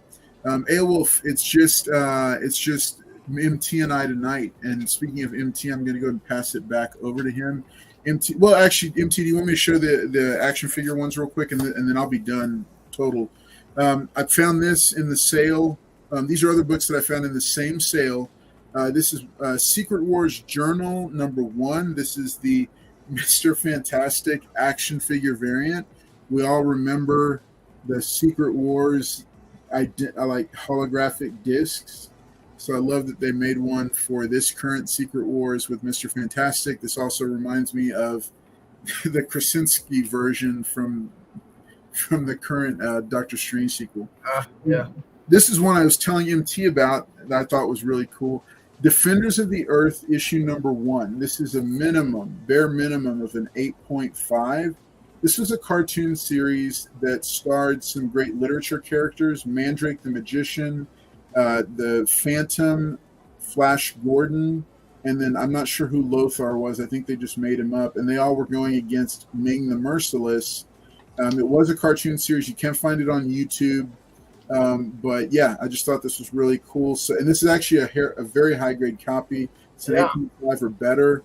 And so I've got this one. And that's a Marvel Star comic that I didn't even know existed until Carlos showed that to me. And like, I just recently, I'm just gonna pop over a second. I just recently picked this Silver Age Mandrake. Yeah. I had no idea he was in an homage star like that. So that was really cool to see this book. This is one I'm definitely going to try and pick up. Yeah. It's what, and the thing is, like, I knew it was out there. It wasn't like front of mind, and I came across it. And again, I was like, for peanuts, I was like, sure, I'll take it. Right. Okay. Other last action figure one, and then I'll show a couple LCS pickups, and then I'll be done. So MT, I sold my very high grade copy to MT before I realized how rare those are. But I did want to get one in the PC. This is Visionaries #1. I'm putting this at about a 7.0. Definitely needs a deep clean and press, but for a couple of bucks, why couldn't you? Why would I pass up on it? So, Visionaries, one of my favorite ones. I got a great story about Visionaries. I'm going to tell. I'm going to show my books, my Visionaries. All right, so here's a couple of LCS pickups. Moon Knight #15 came out, still worth reading.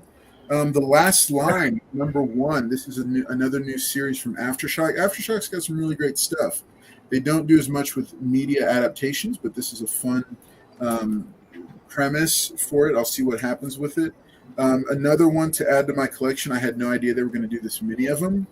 This is the Choose Your Destiny featuring Leia Organa on the cover of Star Wars #27. Pick that up. A big series that I'm a huge fan of. Just got its second volume. Erratic 2 Recharged. Erratic is back.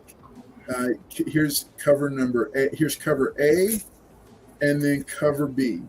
So I'm very excited to read these because I was a big fan of the first volume. I want to see what they're going to continue to do with the story and where he might go. He's got a very kind of ultimate Spider-Man meets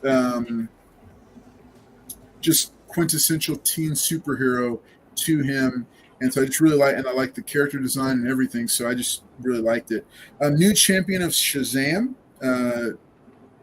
It's no longer Billy Batson for the moment. This is issue #2. Reading that to see where it goes and what they do with it. All Out Avengers #1 just landed this week, featuring my good buddy Greg Land.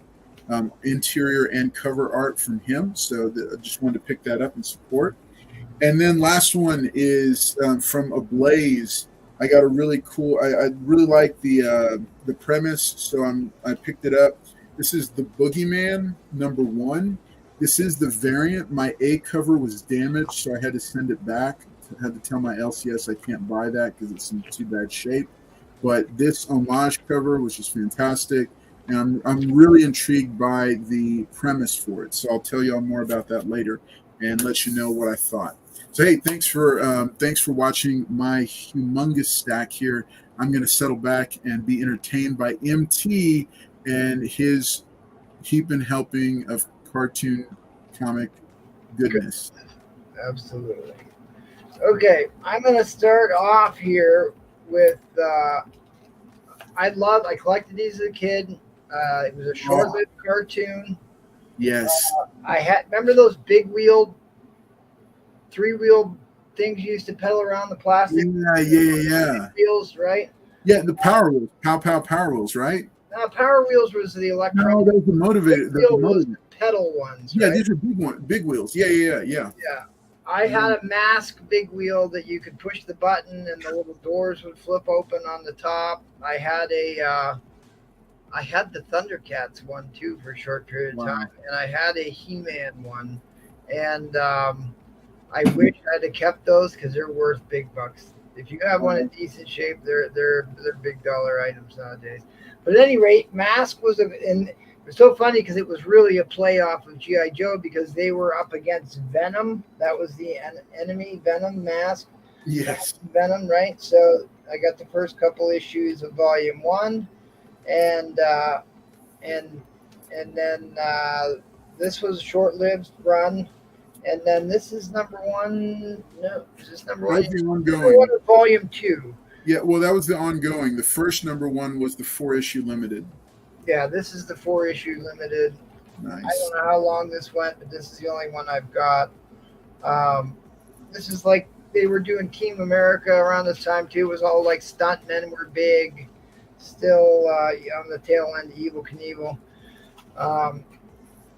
Love Mask. Robotics was like they had this weird chess video game type thing that you could play with this. It never really worked. Type of technology. I can remember somebody bought me on a clearance toy of this, and we tried the VHS game, it never worked. But anyways, robotics. I've got a couple of these. It's the only one I could dig out quickly. And then this is the lot that Carlos and I have been back and forth on, the Visionaries. The interesting thing about Visionaries, for anybody who collects action figures, Visionaries is considered to be the most scarce action figure line from the 80s and 90s. Wow. They're super hard to find. They're super expensive. These guys had little hologram staffs, and it was very late in the action figure craze, because it was kind of like the tail end of the big run on action figures was the Visionaries. So extremely difficult to find. If you can find the toys, they usually resale for pretty high dollars. This is a run I know nothing about, other than I know it was a cartoon and an action figure line and a map. Yeah. I don't remember anything about these guys, but obviously somebody liked going to the zoo, created a comic book about it. Who knows? This was a cool one. I remember my brother had some of these. The Inhumanoids. Yeah. More bodybuilder type characters, but they had like weird Iron Man type suits, right? Yes. I have a run of these somewhere. I'll have to dig them out someday. Smurfs, number one. Smurfs were communists, so I was not allowed to watch them as a kid. Oddly enough, I was not allowed to watch the Smurfs. But they were a big pop culture icon, and they shared one woman. So there's debate about whether Smurfs were mammals or they were insects, because they had like a queen bee. It was like I can't remember what movie that was in. That was great. Here's one that maybe Mr. Jackal can help us out with if he is still here. I heard that this was kind of short-lived. This is a 1978 comic book. It says, all new from the sensational NBC television super series, Man from Atlantis. He's got very much 20,000 Leagues Under the Sea looking submarine there. Don't know much about it. Maybe Mr. Jackal can help fill us in. This was an incredibly popular movie and a very short-lived cartoon, RoboCop. Oh yeah, RoboCop was huge, so super popular. They had a made-for-TV movie of this, or it was a short-lived miniseries on TV. It was a series, I think, of made-for-TV movies, and I think they made. It was low budget. It was. This is such an interesting case study because the original film was so freaking violent. It was like a hard R. It was. Kids just fell in love with it. Anything robotic, Johnny Five Alive, any of the robots were big ticket items. Okay, let's keep going with some older stuff, and then I've got some of the 90s stuff I want to look at. This one I got from Champ and absolutely love it. I forgot that this was actually a short-lived cartoon. Oh, yeah. The Police Academy, Officer Hightower. This was such an iconic movie. Yeah. Who was the guy that did all the voices or all the Michael Winslow? Michael Winslow, right? Michael Winslow. Yeah. He was just on America's Got Talent. Was he? Yeah. He came back and everybody knew him, and they somehow managed to get him on there. And I don't know how far he's made it, but I think it's this current season. This kind of, I'm going to divulge here just for a quick minute because it's gonna tie into the next book I'm going to talk about. Like when I was growing up, we weren't like at war with one another. Like diversity was was just regular. It was just part of life. You know what I mean? And we had plenty of cultural heroes of all types that we loved and adored and bought their merchandise, watched their shows. We don't like kind of where we're at in today's society where everything's based upon, where you're from or what color you are, and it's just not the world we grew up in. And it's books like this that really remind me of how much things have changed for the worse, I think. But we could get back to this again. Because some of my favorite, and we're going to talk about some of the most popular and favorite shows and TV stuff when I was growing up, to kind of remind people that some of the criticisms that get leveled about America aren't exactly true. Yeah. So I'm going to go into the next one, which was the biggest show on television. It got its own cartoon. He was the biggest star on TV for years. We're talking about Mr. T. Yes. Yes. Absolutely loved this show when it would come on. Murdoch was my favorite outside of Mr. T. I couldn't wait for this to be on television. They don't always hold up so well rewatching them because they're a little bit low budget, but this one's my favorite because they were always, if you watch the remake of the movie, they were always injecting them with roofies so they could fly him in an airplane. And here he is all doped up being dropped out of a plane, right? Awesome cover. And he would always tell kids not to steal hubcaps at the end of the show. He'd have like the little PSA. Fucking loved it, man. Loved it. Brings me to this. I got a bunch of these after Neil Diamond. We lost Neil Adams. Sorry, Neil Diamond. And this shows Mr. T in all his gold chain glory. I pity the fool. He was.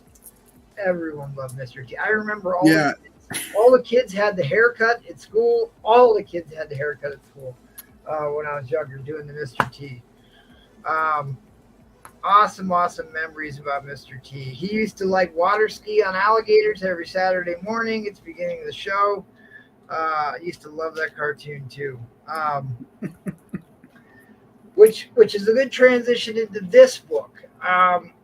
Aliens and Ripley. Oh, Newt's Tale. Nice. Wildly popular series. Aliens and like aliens. Back in the day, we used to get maybe 4 or 5 movies a year, and they would play in the movie theater for months and months. Yeah. More than a year, right? And we don't get like 50, 60 movies a year like we do now. And I can remember Aliens played in the movie theater forever. Newt's Tale kind of plays into that. They obviously relaunched an Alien series. Here it spawned into Prometheus and everything else. Quite a franchise, but help me out with the actress's name because I'm always drawing a blank when it gets late like this. Sigourney Weaver? Sigourney Weaver was tippy top of the A-listers. She was a beloved mainstream leading lady that was a leading lady in an action horror film series where she was just a half-naked girl running from a guy with a knife. She had prowess agency, and she was tough. She was a die-hard type character. She was much loved. The movie made billions probably at this point. Super popular. She was, there are ways of doing a female lead character that everybody loves. So Breach. it can be done. You don't need to do cheap gimmicks and call them female version of a male character. You don't need to do that. It's demeaning. Speaking of which, another much loved female lead character. Oh yeah. The Warrior Princess. We can all only hope to age as graciously as Lucy Lawless did. She did a naked scene in what was it? It was that. God, every time it gets late, I start losing my brain here. Spartacus. And my God, is she a gorgeous woman? Again, physically dominating. Okay, she could do a lot of her own stunts. Had the prowess of a superheroine, right? There was the Hercules series that kind of ran parallel with Kevin Sorbo. This was far more popular. than the Kevin Sorbo run. Lucy Lawless is a great A star. She kind of did some B productions and still Spartacus, but she's still beloved. Love Lucy Lawless. Um, Back into more great movie comics. I showed this the other night. Old Snake Plissken from Escape from this might be Escape from New York. 97 would have been Escape from New York because Escape from LA came much later on, if I'm not mistaken, right? You had Escape from New York, Escape from LA, and there was 3 of them, right? That is an excellent casting suggestion, bottom tier collector. What do you say? You said, wish she would get the call to be a random Earth's Wonder Woman in the DCEU multiverse. Absolutely. Yeah, she was a first-rate badass, Mike Lofton. Absolutely. I used to be a walking TV guide. I recently pressed some 18 books. Awesome tracks. I pity the fool indeed, bottom tier collector. Yeah, the results of Trax's pressing of that A-Team books will be revealed on our next slab special for Monday hauls. So another awesome film that got a reboot, Blade Runner. There's an extended edition of this that came out just a few years ago. Worth a watch. Kind of gets slow in some points, but this was groundbreaking in its day. Has a lot to say about the dangers of technology and how it interacts with the human psyche. It was a very popular run. This is probably my favorite reboot of any movie was Blade Runner 2049. Logan's Run, not one I was really big into. It was a 70s movie. I don't remember that. That's not the original Logan's Run #1. I don't know which one. That looks different. No, it's later on because this is a 225 book, so this would have been the 80s, late 80s. Oh, yeah. Okay, yeah. The original Logan's Run was the 70s movie, right? And I've got the whole run of 70s Logan's Run. 1980, distributed by Adventure Comics, a division of Malibu. It's black and white on the inside. But in lieu of me pulling out my whole run of Logan's Run books, this was just stuck in this stack. Like I said, it was tough deciding what to show you guys. I've got plenty more. Toxic Avenger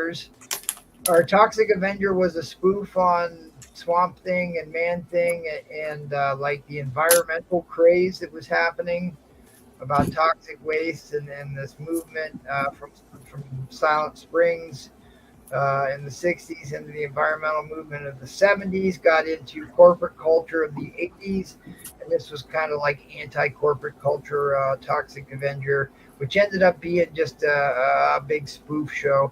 He had a short-lived cartoon. He had a movie, a very like X-rated type movie, if I remember. Doesn't he kind of look like Chunk from the Goonies in that? Oh yeah, yeah.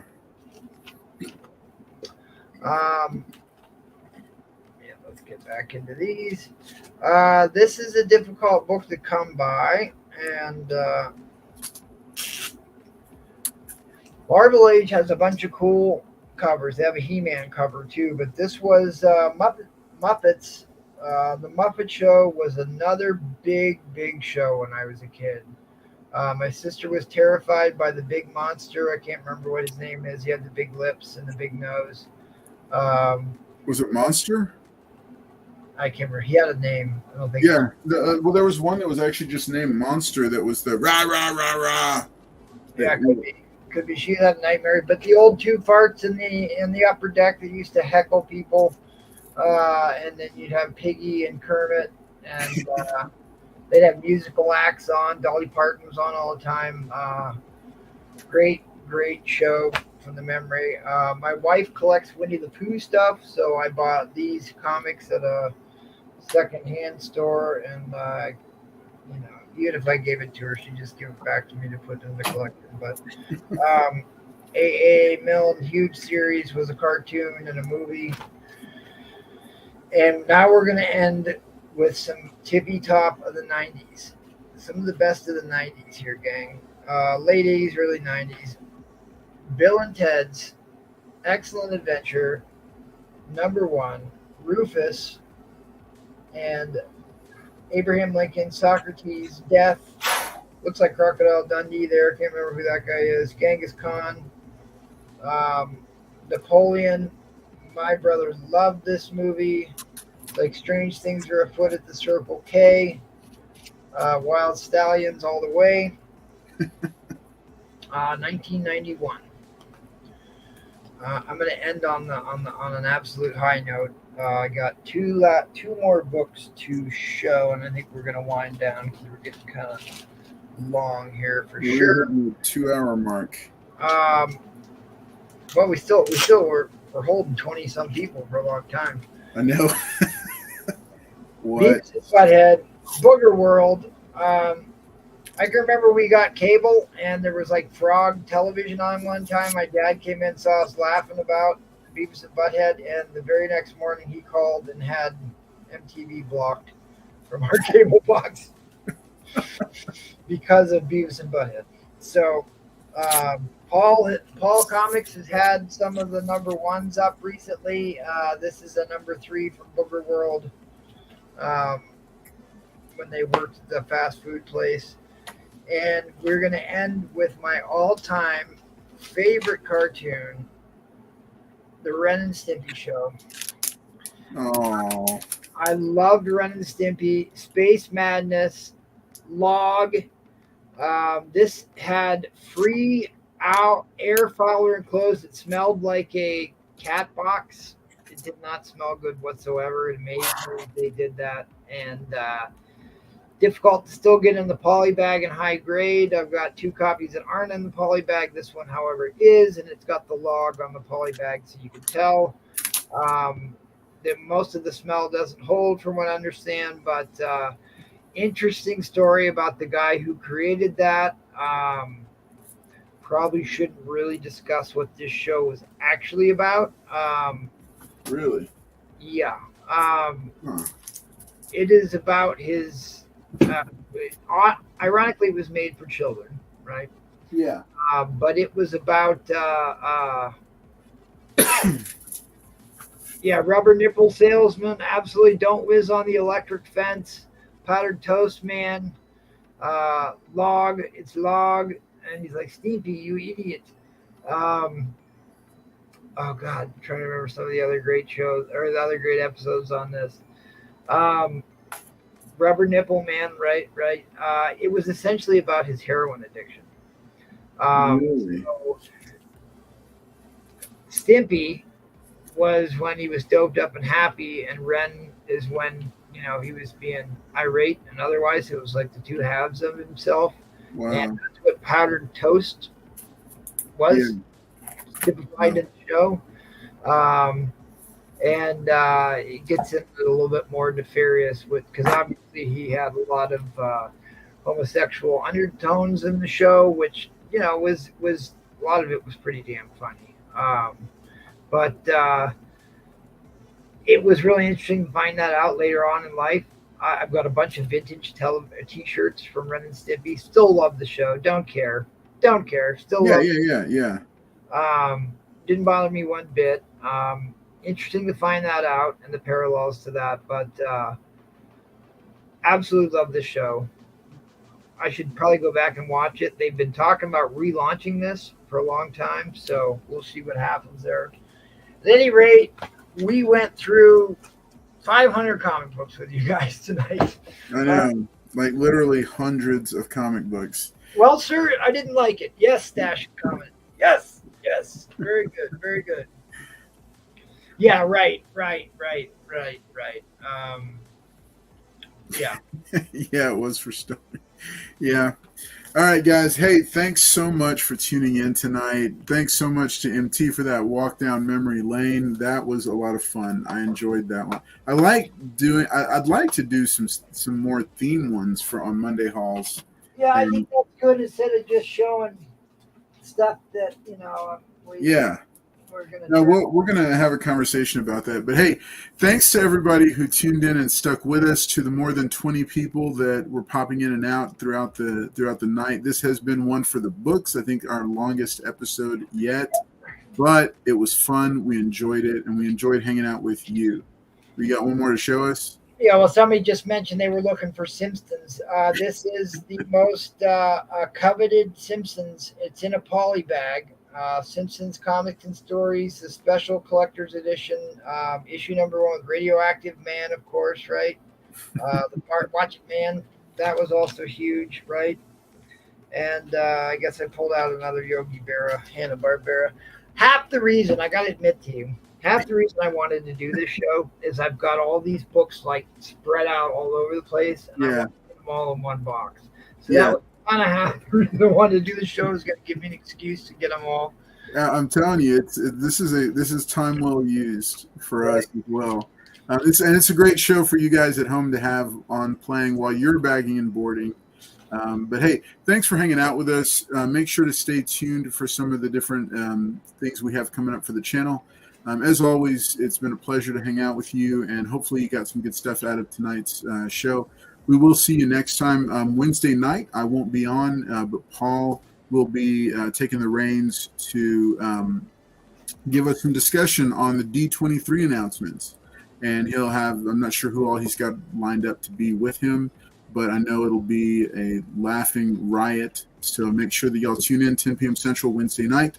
And then this Friday, hopefully, I didn't get it up this past Friday, but it is shot, my top 10 picks for Green Lantern comics that you should be picking up right now. So that's going to be coming up. And I did go all the way from Silver Age all the way up to Modern. So hopefully there's some books there that you'll see and you'll like. And hint, you did see one of them tonight, and I did say it tonight.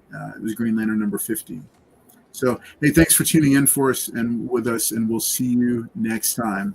Thanks, Bye-bye. guys. Appreciate it. Good to see you guys.